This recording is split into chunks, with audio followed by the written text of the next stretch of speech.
कौन कहता है कि कामयाबी किस्मत तय करती है।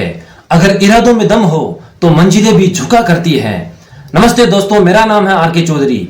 आज के इस वीडियो में बात करने वाले हैं कि अपनी वैल्यू को कैसे बढ़ाया जाए। एक बार बहुत बड़े सेमिनार में बहुत संख्या में लोग बैठे हुए थे, क्योंकि वहां पर दुनिया का सबसे बड़ा मोटिवेशनल स्पीकर आने वाला था और सब लोग उसकी बातें सुनने के लिए बैठे हुए थे। और वो 10-15 मिनट के बाद में स्टेज पे पहुंचता है और बोलता है कि अगर आपने मेरी बातें ठीक से सुन ली और उसको समझ ली तो आपकी जिंदगी पूरी तरह बदल सकती है। उसके बाद वो अपनी जेब में से एक चमकता हुआ 500 रुपए का नोट निकालता है और उसको ऊपर करके बोलता है कि ये नोट आप में से किसको चाहिए। ये बात सुनकर सब लोग अपने हाथ उठा देते हैं। वो स्पीकर बोलता है कि ये नोट मैं आप में से किसी एक को दूंगा, लेकिन इसके लिए आपको थोड़ा वेट करना होगा।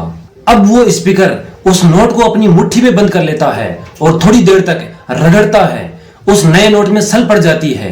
उसके बाद वो स्पीकर फिर से उस नोट को ऊपर करता है और पूछता है कि अब ये 500 रुपए का नोट आप में से किसको चाहिए। तो फिर से सब लोगों ने हाथ उठा लिया। थोड़ी ही देर बाद उसने फिर से उस नोट को जमीन पे गिरा दिया और अपने पैर उस पर रगड़ने लगा। थोड़ी देर बाद में वो नोट ऐसे पुराना सा लगने लगा, उस पर सलवटें पड़ गई। उस नोट को फिर से ऊपर किया और पूछा कि अब ये नोट किसको चाहिए। तो फिर से सभी लोगों ने अपना हाथ उठा लिया। फिर से वो स्पीकर उस नोट को जमीन पे गिराता है और उस पे कूदने लग जाता है और थोड़ी इस पे चाय भी गिरा देता है। अब इस नोट को पहचानना भी मुश्किल हो जाता है।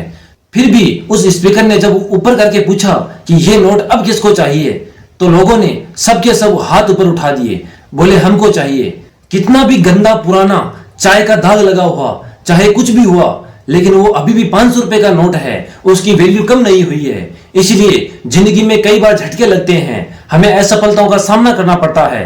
किसी भी जॉब इंटरव्यू में हमारी जॉब नहीं लगती, हमारी किस्मत खराब चल रही होती है। जब आपका बुरा समय चल रहा होता है और आप किसी हार्ड सिचुएशन का सामना कर रहे होते हैं, तब आपको लगता है कि हम सफलता के लायक नहीं है, हमारा कुछ भी नहीं हो सकता और आपकी कोई वैल्यू ही नहीं है। हमेशा याद रखो, इससे कोई फर्क नहीं पड़ता कि आप कितनी बुरी सिचुएशन का सामना कर रहे हैं, आप कितनी बार फेल हुए हैं, इससे आपकी वैल्यू कम नहीं हो जाती। आपकी वैल्यू वही रहती है, आपकी इमेज वही रहती है। अब तक आपको सक्सेस नहीं मिलना आपकी वैल्यू को कम नहीं कर सकता। आपके पास वो है जो किसी के पास भी नहीं है और वो आपसे कोई छीन नहीं सकता।